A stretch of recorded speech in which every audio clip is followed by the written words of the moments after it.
Welcome to the Slop Farm. Enjoy the video. In this video, I will show how to make blueberry pie. First, let's prepare the crust. You'll need one pie crust, either homemade or store-bought, kept well chilled. Roll it out to about 12 inches in diameter on a lightly floured surface. Gently place this into a 9-inch pie plate. Trim the excess, leaving approximately 1 inch of overhang, which we'll use to create a beautiful crimped edge later. This foundation is crucial for a perfect pie. Now let's create that delicious blueberry filling. In a large bowl, combine 6 cups of fresh or frozen blueberries. If using frozen, do not thaw them. Add 3/4 cup of granulated sugar and 1/4 cup of cornstarch. A tablespoon of fresh lemon juice and a dash of cinnamon will brighten the flavors.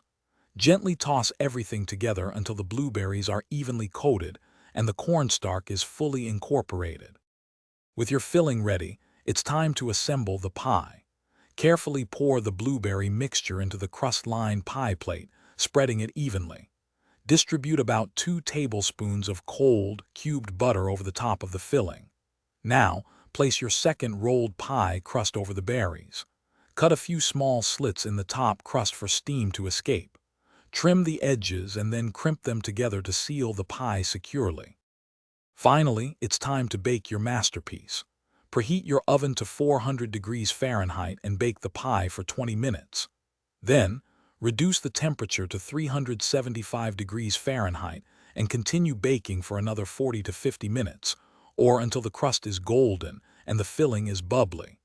Let the pie cool completely on a wire rack for at least 4 hours before slicing. This ensures the filling sets perfectly. Thanks for watching. Consider subscribing if we helped you today.